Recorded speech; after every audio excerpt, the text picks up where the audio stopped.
the essence of the eternal divine spirit, the one that causes all that exists to exist, the one that is self-existent.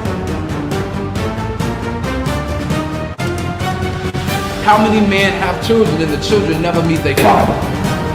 See, you created a void in that child because you are a part of that child. Black power! Black power! Black power! Black power! Black power!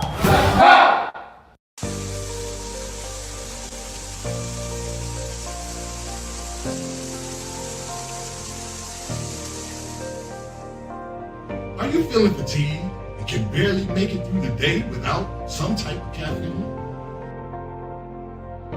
Are you on a journey of healing your body but need a little help? Then alkaline water is what you really need. Alkaline water has many benefits. Alkaline water can help restore pH balance in the body. Consuming beverages such as soda and coffee can make your body acidic. Did you know that too much acid in your body has been linked to an anemia, heart disease, obesity, diabetes, autoimmune disease, chronic pain, and other chronic conditions like gout and arthritis? Those who use alkaline water have reported increased energy levels, clearer skin, reduction in inflammation, better digestion, and many other health benefits. I've used alkaline water for years, and it's been instrumental in sustaining my health when I was diagnosed with sarcoidosis. Are you ready to take responsibility for your body's health? If the answer is yes, then our alkaline water is just what you need. Bring your own bottles. It's only $3 for each gallon. To place an order or for more information, you can reach us at 773-846-3091. Thank you in advance for your support.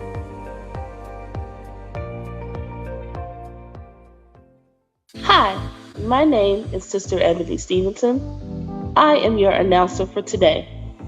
Welcome to the Toma Nation's weekly Sunday worship service from 12 p.m. to 2 p.m. every Sunday at 616 East 71st Street here in Chicago, Illinois, and also live on Facebook. If you would like more information, you can reach us at www.facebook.com/TomaNation2 or give us a call at 773-952-8302. Now I am going to recite our opening. In the name of the eternal divine spirit, the one that causes all that exists to exist, the one that is self-existent, the one who directs the sunships of millions and trillions of years, and the one who made time the seed of the universe, known among the ancient Kemites or Egyptians as Amun-Ra and Aton, among the Hebrews as Ansal, Yahweh, and Elohim, among the Christians as Lord, God, and Jehovah, among the Muslims and Islamic world as Allah, the one God, among the Rastafarians as Jah, Rastafari, among the Yoruba tribes of West Africa as Odumare, Eshu, and many other Orisha names. I bear witness that all these names refer to the same one, Almighty Spirit, and it is to that essence which I give reverence and to whom I submit. I boldly proclaim that we, the descendants of those black men and women who survived the transatlantic slave trade, are the Lost 13 tribe, born in North America, and are of a Nubian Kemetic lineage. I further proclaim that the blood of all the nations of the earth flows through our veins. I greet you in the ancient but holy words of peace, Hotep, Shalom, Assalamu alaikum, Habaragani, Alafia, and Ashe. Now I am going to recite the 13 points of what we believe and know. Number 1. We believe and know that we are not to repeat the mistakes of the past prophets and messengers of the Almighty Creator of the heavens and earth. Number 2. We believe and know that we can only establish an economic base through the application of the knowledge of self and the incorporation of the ideologies of the Honorable Marcus Garvey, the Honorable Elijah Muhammad, Mahatma Gandhi, and Ben Ami. Number 3. We believe and know that the prophets and messengers of the Holy Bible, the Holy Quran, and the Kemetic Holy Books were all black.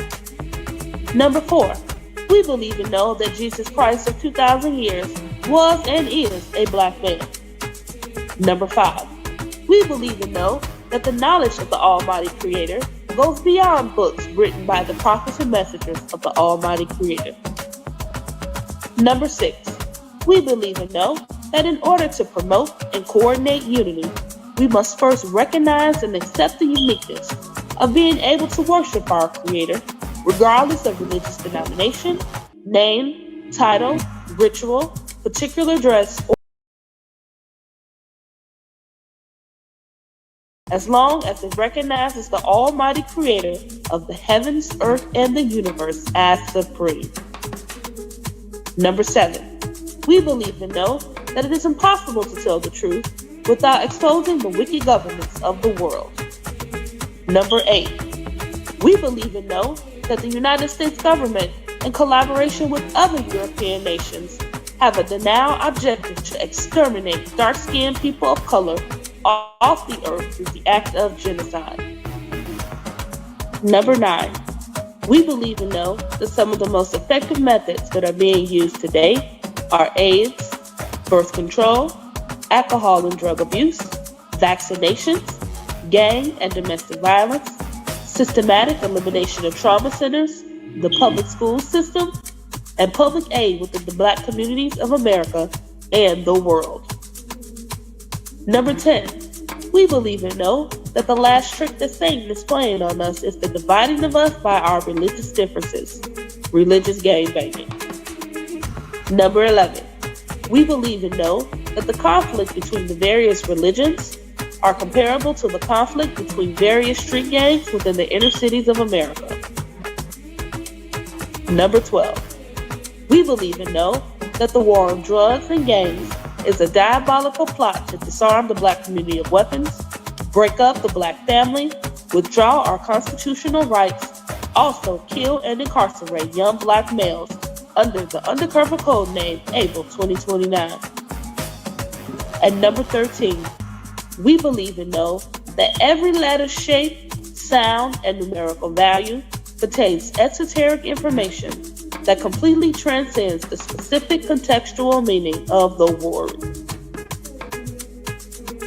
Our purpose: to bring about the growth of a righteous community in accordance with the laws of the Creator of the universe, under the leadership and guidance of Brother Minister Rahim Chesed Aton, to provide solutions to the social and economic ills that plague the communities of urban America. Our goal: to re-educate and retrain youth and young adults to develop positive moral values as an alternative to delinquent behaviors, because you can't rebuild a community and not rebuild the minds of the residents of the community to meet the responsibilities of maintaining the community's image. Our mission: to enhance the economic development of our communities by establishing businesses, real and personal properties, thereby creating jobs and/or entrepreneurship training programs that will reverse the concept of leaving the community to buying back the community. Our motto: let your light so shine before men that they shall see your good works and glorify your Father which is in heaven. Matthew 5:16. Now we're going to recite our salute to the red, black, and green flag. Everyone put your right fist in the air and repeat after me. Here's to this flag of mine, the red, black, and green. Hopes in its future bright, Africa has seen. Here's to the red of it, great nations shall know of it. In time to come, red blood shall flow of it. Historians shall write of it, this flag of mine. Here's to the black of it, 400 million's back of it, whose destiny depends on it. The red, black, and green of it, oh flag of mine. Here's to the green of it, young men and women shall dream of it, face shots and shells for it, maidens shall sing of it, waving so high. Here's to the whole of it, colors bright and pole of it, pleased is my soul with it. regardless of what its code is in. Thanks to God for giving it this great flag of mine. Please keep your right fist raised high in the air as we sing our Black National Anthem.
Black power, black power, black power.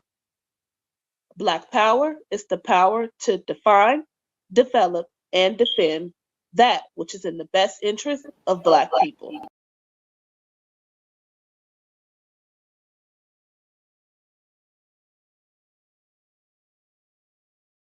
All that exists to exist. He that is self-existent. He who directs the sunships of millions and trillions of years. He who made time. The seed of the universe. Known among ancient Kemites or Egyptians as Amun-Ra and Aton. Among the Hebrews is Ansof, Yahweh, Elohim. Among the Christians is Lord, God, and Jehovah. Among the Muslims as Allah, the one God. Among the Rastafarians, it's Jah Rastafari. Among the Yoruba tribe is Olodumare, Obatala, and many, many other Orisha gods. I bear witness that all of those names refer to the same one, Almighty God. And it's to him whom I give reverence and to whom I submit. I boldly proclaim that we are the children, the descendants of those Black men and women who survived the transatlantic slave trade. And that we are that lost 13 tribe, born here in North America. We have a Nubian Kemetic lineage. I further proclaim that the blood of all the nations of the world flow through our veins. I greet you in the ancient but yet holy words of peace in the languages of our fathers, of Hotep, Shalom, Assalamu alaikum, Habarigani, Alafia. All greetings of peace and presentation. Said that one wrong. All greetings of peace in the languages of our fathers. I greet you in peace. Welcome, welcome, welcome to Aton Nation, aka Temple of Mercy Association. We're located at 616 East on 71st Street. I am Brother Minister Rahim Aton, founder of this great movement, along with the co-founder, Brother Minister Omari Jahi Aton, and the First Lady of this great movement, Sister Makita Aisha Aton. Again, welcome to this live broadcast, and welcome to our lecture for today. I know that we all know, not just here in Chicago, but all over the world, that some people are celebrating a holiday called Easter.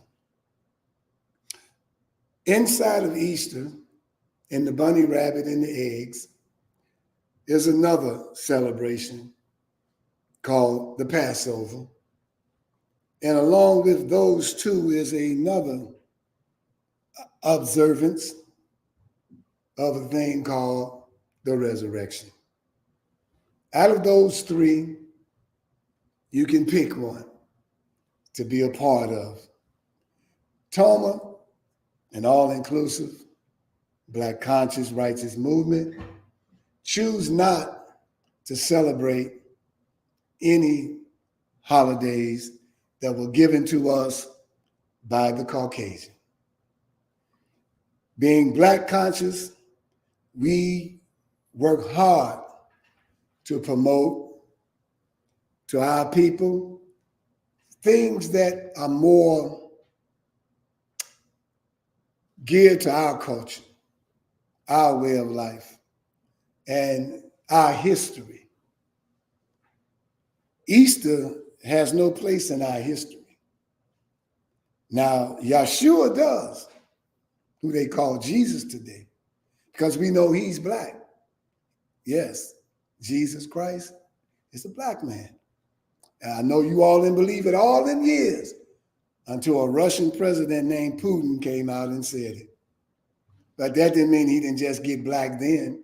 He was Black 2,000 years ago, brothers and sisters. And so that part, we won't celebrate, but that part we will elaborate on. So when you're dealing with these holidays,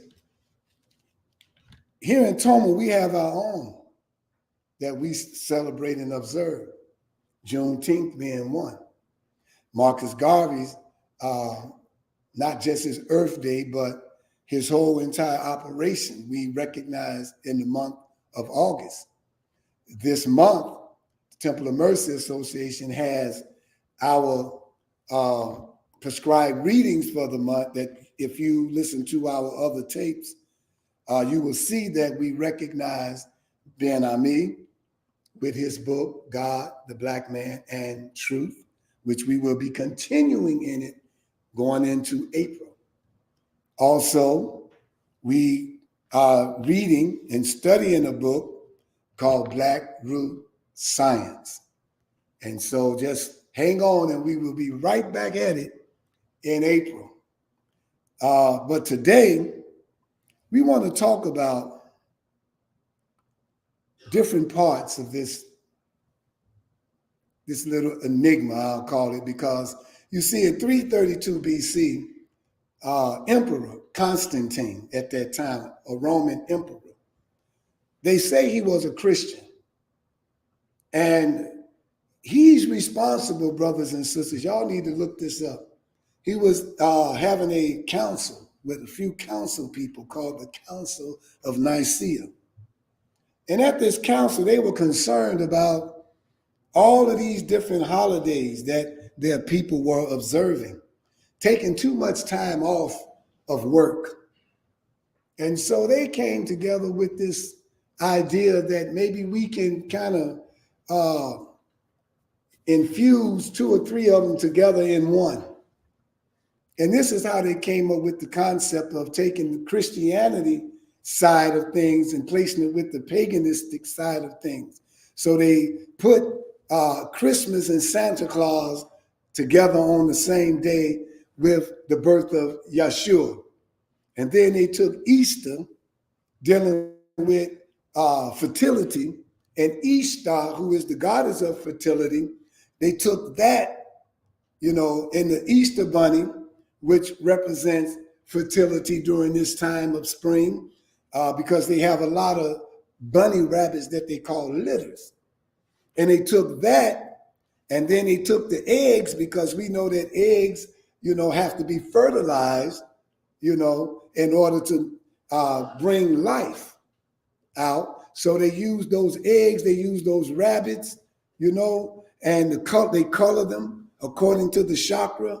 Y'all didn't know that. I'll get into that one day. And they took that paganistic story and attached it to Jesus being on the cross and being resurrected. And they connected it to the Passover.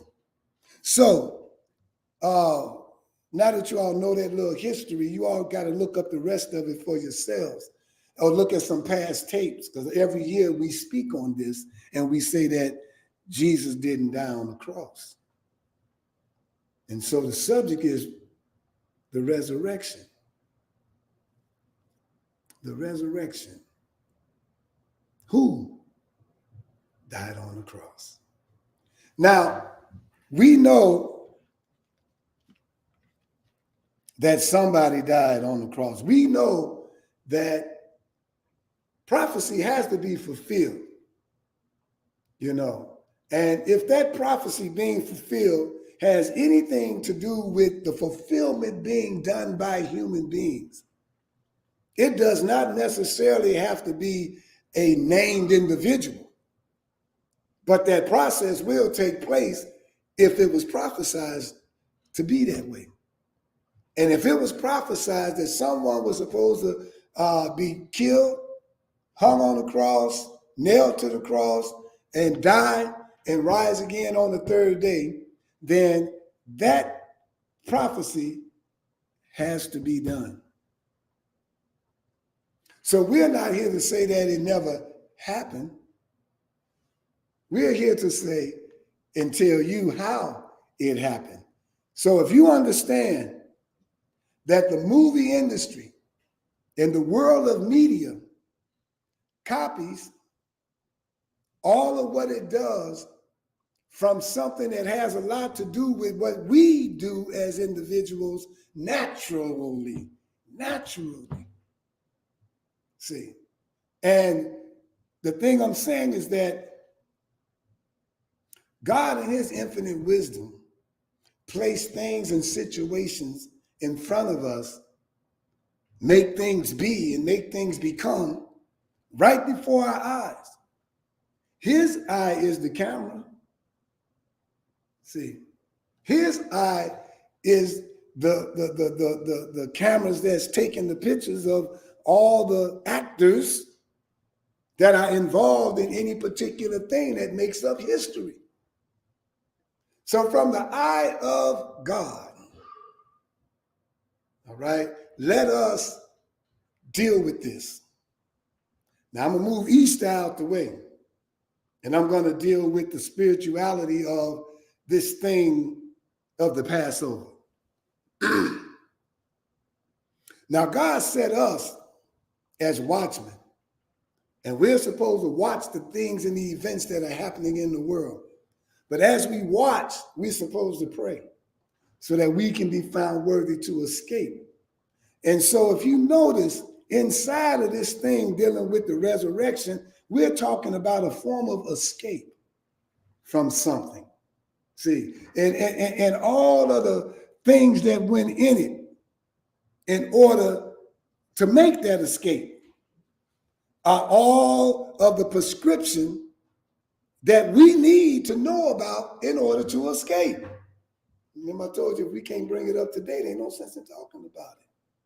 Because there are some things happening on the horizon, and it's happening now in other parts of the world, but it's coming to America. And we need an escape plan, those that are righteous. So let's look at it.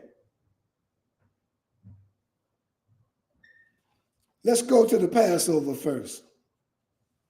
Jesus, or Yahshua, every year for those 3 years that he was here as an adult and being on his mission, he observed the Passover. This Passover was more of a recognition of something Moses did. And Moses, if you know the story, before he went on that journey with the children of Israel, leaving Pharaoh, there was one last thing that he had to do. And out of the 10 plagues, that one last plague is very memorable. Because from that last plague came the Passover. I'm going to try to kind of make it short here. I don't want to tell the whole story. But we know that Pharaoh didn't want to let the people go. And so Moses, one last time, said, look here, I said, let our people go. And he said, if you try one more thing against our people, whatever that's going to be is going to backfire on you. So Moses left, and Pharaoh got his people together and said, go through that village of the Hebrews and kill off all the firstborn in that whole village. And as soon as he said it, he had cursed himself and cursed his people. Again, showing you that the head of any government, whatever their thought pattern is, whatever their lifestyle is, it reverberates throughout that whole area that they happen to be over. That whole area. We know this to be true. And so the firstborn in his village began to die because this thing called the death angel was coming through through that country in Egypt. But Moses went to his people and told them, take the blood of a lamb, a male lamb, and take that blood. Now, in order to get the blood, you got to kill him. Kill the lamb, that is. And take this blood and put it over the top of your doorpost and on each side of the doorpost. And if you put this blood on your doorpost, when the death angel comes through our part of town, nobody will die. Your firstborn will be safe. Your firstborn will be okay.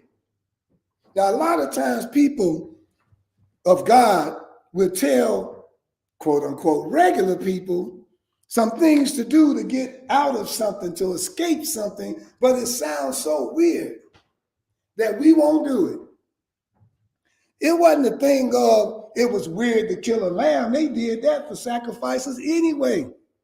It wasn't so weird to bleed the lamb and set him on fire and sacrifice him and things. The weird part was you said, take this blood and put it over our door. We never had to do that, Moses. Where did that come from? So you know some people didn't do it because it didn't sound right. See what I mean? So there were some people in that particular town that were Hebrews whose firstborn did die. All of them didn't do it. So now, what does that mean for us? You know, we got some stuff coming to us over the horizon. See? And the lamb has already been slaughtered. What do I mean? Ain't no peace nowhere. See, we know that in the word lamb is the word lam, L-A-M, which is short for salam or Salem, which means peace. So this slain lamb represents peace being broken up. There's no more peace nowhere on this planet. If it ain't in you, you ain't going to get it on the outside of you. So the lamb has already been slain in 2024. So now, how about the blood then, brother minister? Where are we going to get the blood from?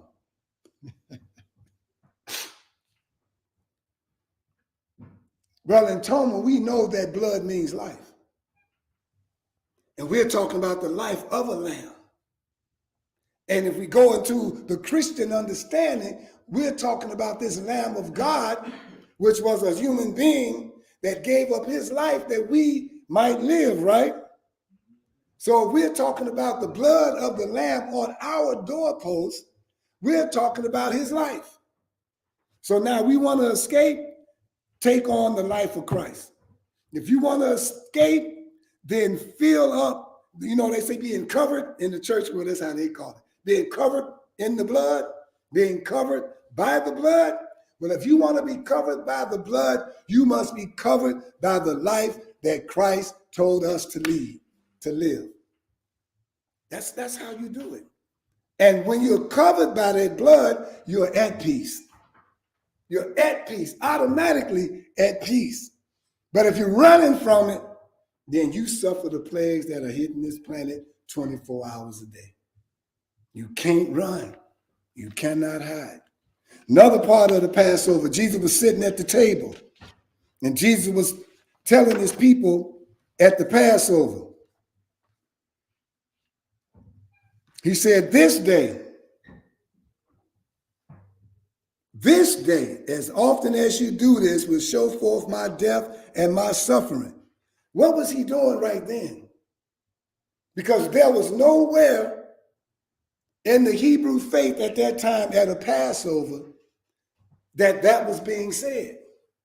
Nowhere until that day was that situation that Jesus did had taken place. He took this bread and he broke it. Before he did this, wasn't being done. He said, "This is my body, which I'm going to give." Then he got some wine and poured it. "This is my blood." And they all drank and they ate. He said, "Now, as often as you do this." See, today, and this is what's wrong with some of our religious people today. They don't know how to bring things up to date. And they don't even see that's what even Yeshua did. He brought the Passover up to date. How do you know, brother? Let's check it out. The Passover itself represented a slain lamb and his blood being over the doorpost. Here's Yeshua saying, now, I'm being this slain lamb, and my blood in my life is being sacrificed. And as often as you do this, brings forth my death and my suffering. So he removed that Passover and replaced it with the communion that everybody do. You don't have to do that one no more. He got this other one now because the lamb that was slain and slaughtered was supposed to be him. Now let's bring it up to date some more. He said, not only that, but he said, somebody in here finna betray me. Is betrayal a sign now today to let you know how close that day is coming? Do you know some things we call betrayal, we don't even see it as betrayal. There's people that betrays your trust that you had, and you can't trust them no more like you used to. That's Judas. You ain't know that. See, now I'm breaking Judas down to just being this person who came and told on Jesus and came and bust out Jesus or something. No. If you got somebody now that you used to trust and now they untrustworthy, it's some form of betrayal that caused you to not trust them anymore. See? And so not only even in that, but if somebody that you came to and you said to them, keep this in your breast that I'm going to tell you and don't tell nobody. And you go and tell it anyway, you Judas. There's some people who came to me as a minister to tell me something, and with their mouth they said, don't tell nobody. And then they went and lied and stuff on me. And what he told me would vindicate me and get me out of it. But because I had said to that person that I will never tell what they told me, I got to now take the lies that he placed on me and can't free myself, all because I can't betray that trust because my word is bond. I even went to a couple of events and say, well, can I? They say, no. I say, well, what about? No.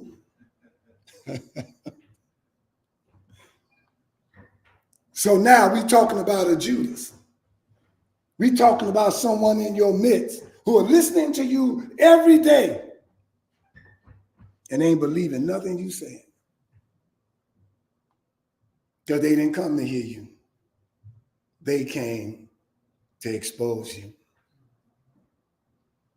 and to make sure that whatever your work is that's good cannot surpass the envy and jealousy that they have about you. See, good stuff go to waste because of envy and jealousy. Destroy a whole city, a whole movement because of envy and jealousy. And not wanting to bring it under control. So right then and there, you have to control your envy and your jealousy, because when this thing hits, you gone. Because you haven't exercised any self-control. And just to show you how powerful envy and jealousy is, this person could not even overcome it after he was exposed. He couldn't say, oh, Lord, he got me now. Help me, Lord. Can I get up out of this envy and jealousy? Save me. Jesus gave him, say, the person I give this thing after I dip it in here, that's who's going to betray me. And he dipped it and gave it to Judas and said, do what you got to do. How come Judas couldn't say, oh, Lord, he got me. I repent. Jealousy and envy can be so powerful that even when you expose the person, they're going to continue in that way until they think they got what they want.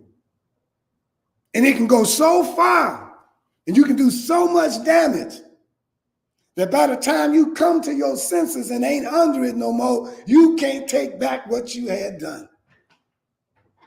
Judas saw what he had done at a certain point. He wanted to get the money back. He wanted to run back and say, no, I changed my mind. It was too late because envy and jealousy had consumed him. But God, in his infinite wisdom, he was playing chess too. God, in his infinite wisdom,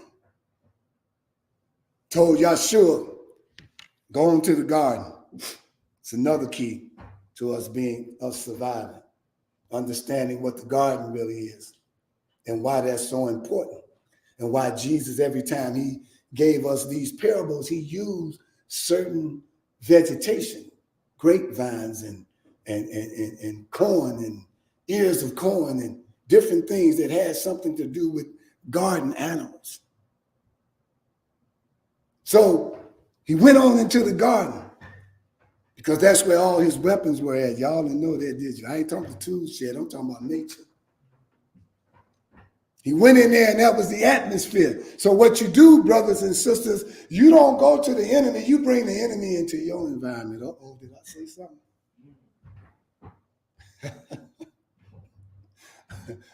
I'm showing you how to do this thing.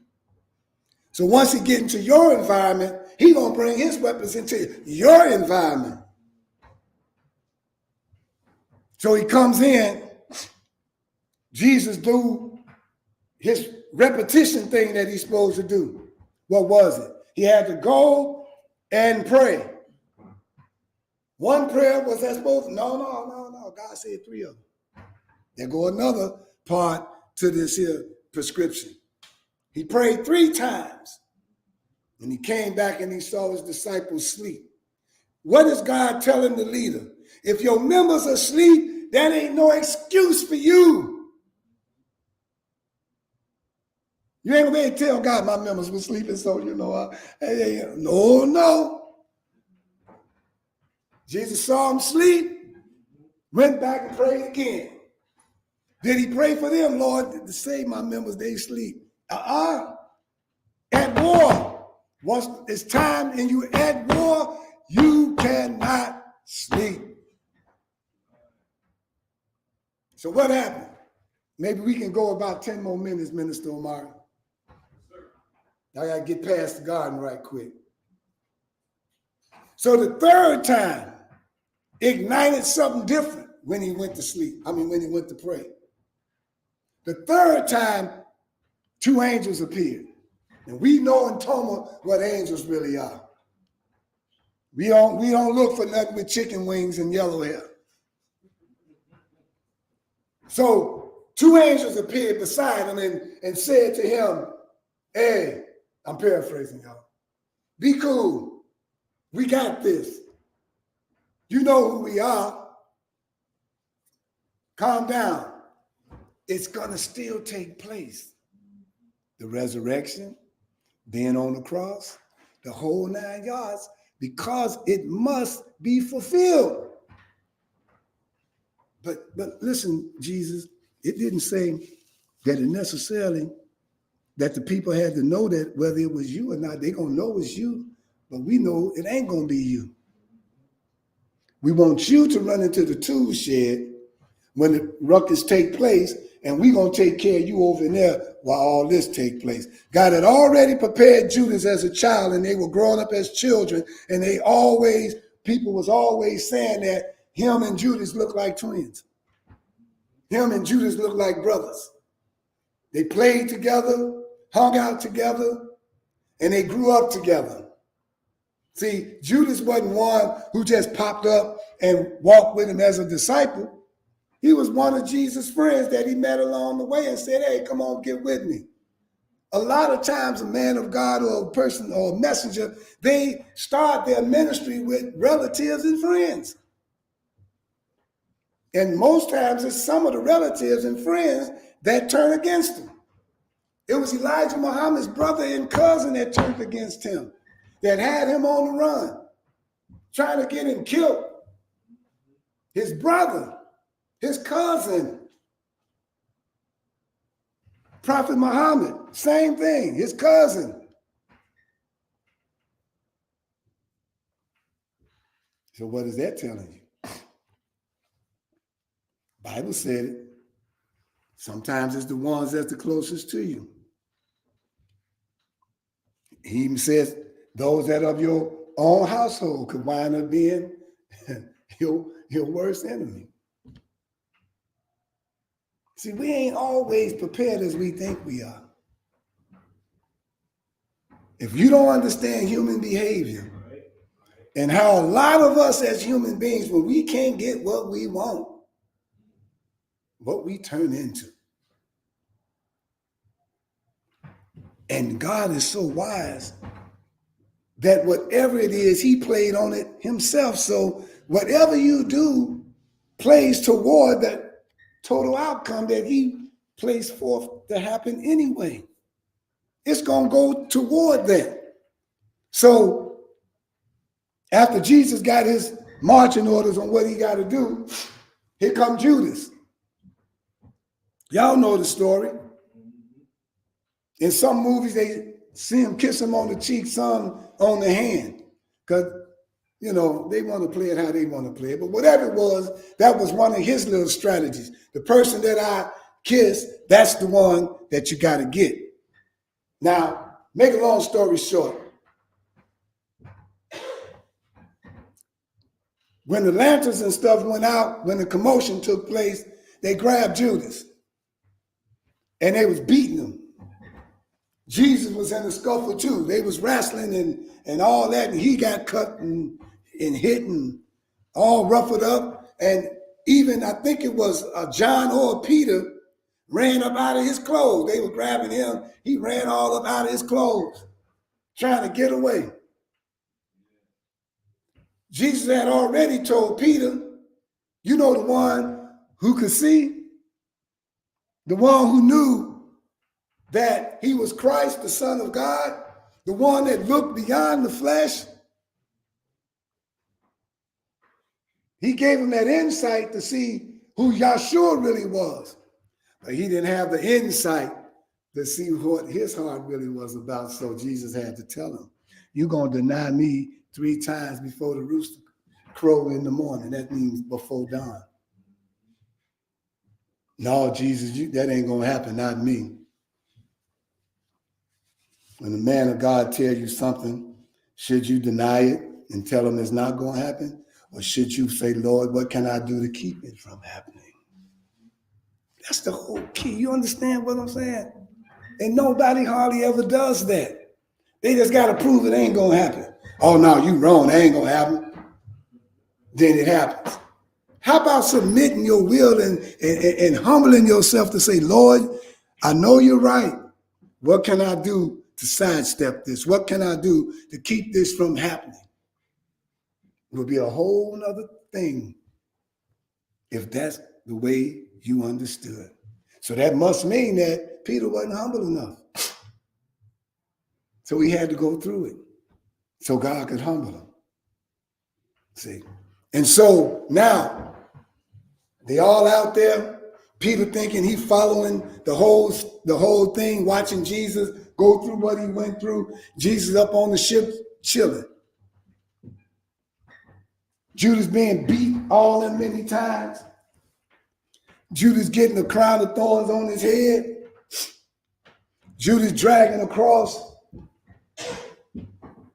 from Judgment Hall all the way up to Calvary Hill.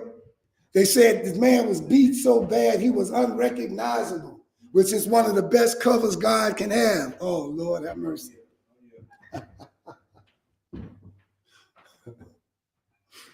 They got him down there and they nailed him to the cross. Jesus watching from third heaven. The whole process take place because it must take place for those who are just maybe not able to handle the truth. I'll say it that way. There was a movie where a boy said, "You can't handle the truth."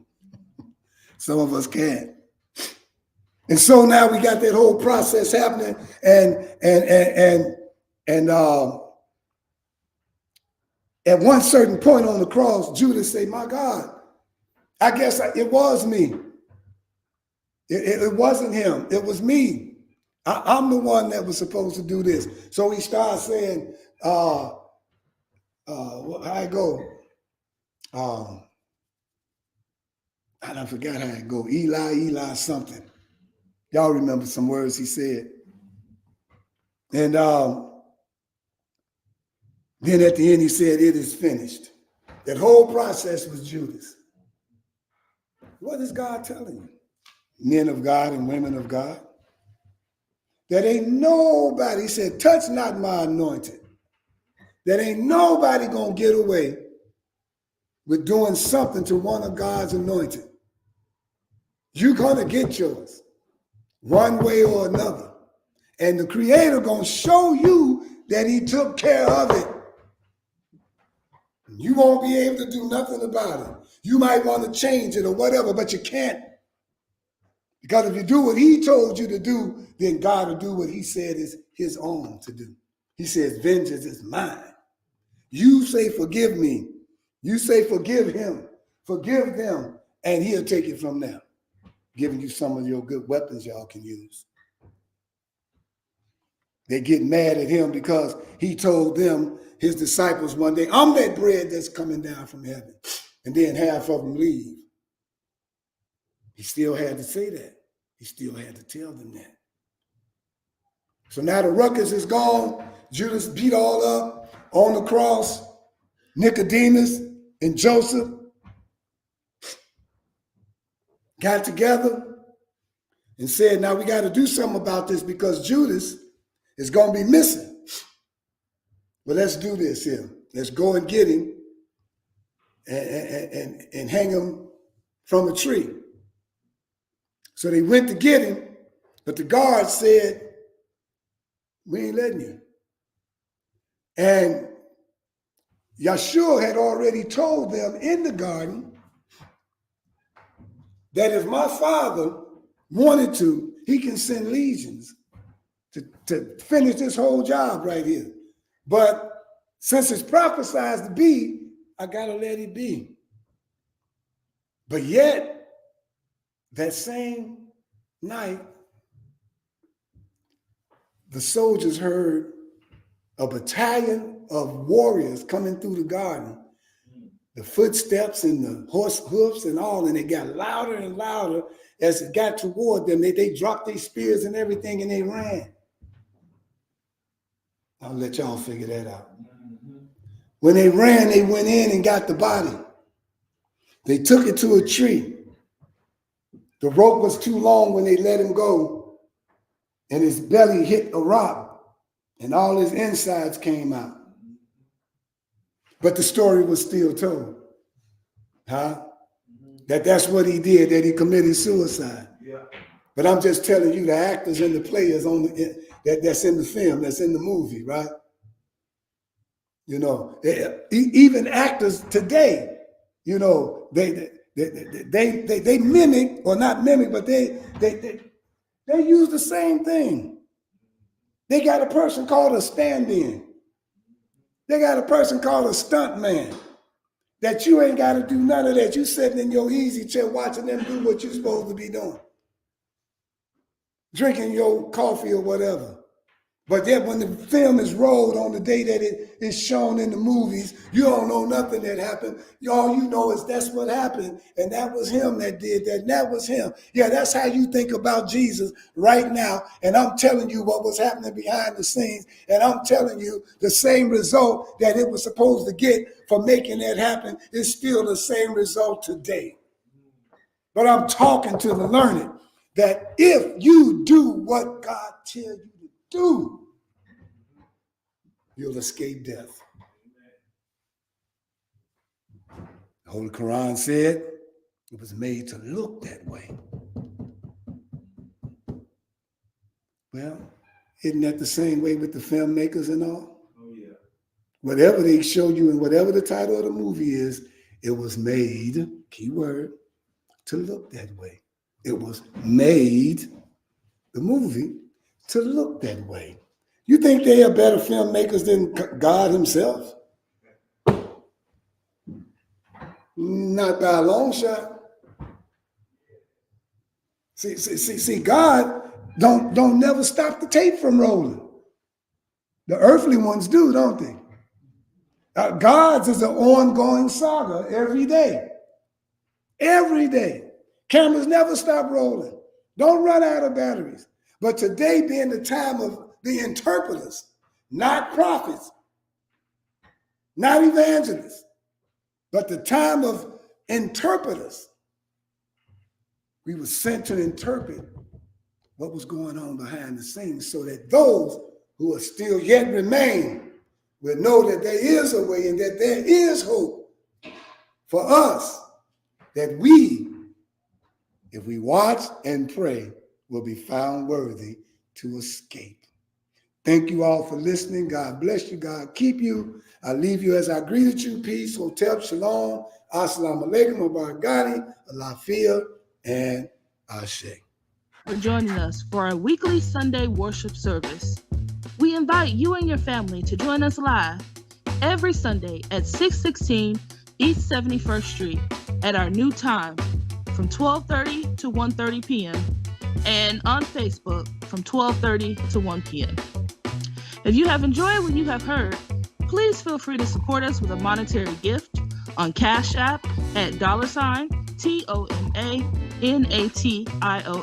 Once again, that's $TOMANATION. This will conclude our live stream. The message you have been listening to will continue live here at the Toma headquarters. We thank you, Black family. See you next Sunday. Black Power. This is the eternal divine spirit, the one that causes all that exists to exist, the one that is self-existent.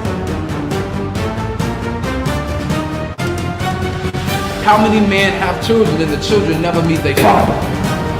See, you created a void in that child because you are a part of that child.